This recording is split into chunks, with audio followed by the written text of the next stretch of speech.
Ju njohim me edicionin informativ të lajmeve. Kjo është Radio 7. Qindra qytetarë në Republikën e Maqedonisë së Veriut i dhanë lamturmërinë e fundit këngëtarëve të grupit muzikor DNK që humbën jetën në tragjedi në Koçan. Qytetarët që morën pjesë në këtë ceremoni ishin pothuajse nga të gjitha qytetet e vendit. Më shumë se 59 persona humbën jetën në zjarrin e rënë në një diskotekë në Koçan për shkak të përdorimit të lëndëve piroteknike. Zëvendës kryeministri i Maqedonisë së Veriut Izet Mexhiti garantoi drejtësi për gjitha rastet e tjera tragjike që kanë ndodhur në vend duke shprehur ngushëllime për familjet e viktimave nga Koçani. Zëvendës kryeministri i parë Izet Mexhiti garantoi se drejtësi për këtë rast do të ketë dhe për gjitha rastet e tjera, përfshirë Besatrans, Spitalin Modular në Tetov dhe të gjitha tragjeditë e tjera.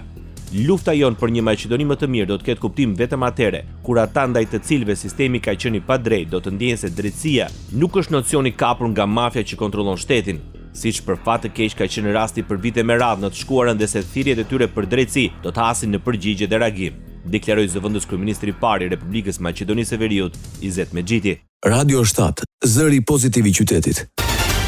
Një mesazh për stabilitetin dhe paqen në rajone komentoi ministri i mbrojtjes Kosovës marrëveshjen trepalçe në fushën e mbrojtjes të nënshkruar me Shqipërinë dhe Kroacinë më 18 mars. Për Jug Maqedonsin kjo marrëveshje nuk ka për synim të kërcënojë asnjë shtet. Ministri theksoi dhe rolin e Shqipërisë dhe Kroacisë në mbështetjen e integrimit të Kosovës në strukturat euroatlantike. Ai gjithashtu foli për ndikimin e luftës Rusi-Ukrainë duke theksuar se ka ndryshuar tërësisht ambientin global të sigurisë dhe aspekti mosprekjes së kufive është në rrezik. Ministri i Financave, Punës dhe Transfereve i Kosovës vlerëson efektet në ekonomi, dy programe të Fondit Monetar Ndërkombëtar me një vlerë për rreth 180 milionë euro. Në prani të Bankës Qendrore të Kosovës dhe Fondit Monetar Ndërkombëtar, Kuran Murati theksoi se Kosova është shteti i parë në Europë që ka përfituar nga ky program, duke e lidhur atë me përmirësimin e politikave për energjinë e ripërtëritshme dhe ruajtjen e stabilitetit ekonomik. Synimi kryesor i programit pra është rritja e kapaciteteve të energjisë së ripërtëritshme.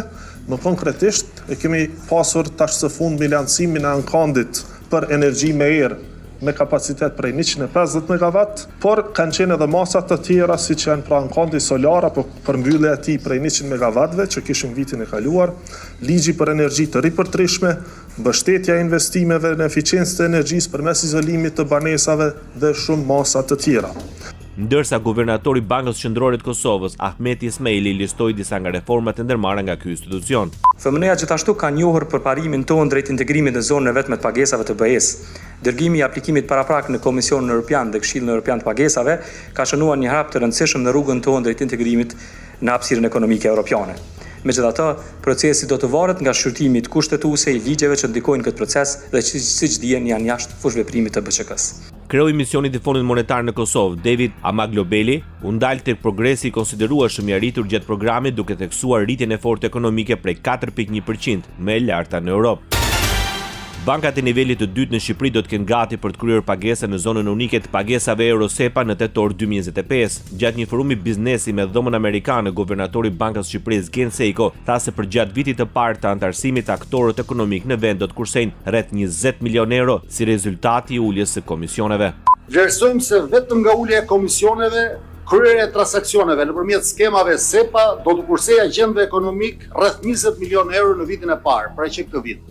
Këto përfitime do të jenë të prekshme pasi secili institucion financiar të aplikojë dhe të pranohet individualisht në skemat SEPA.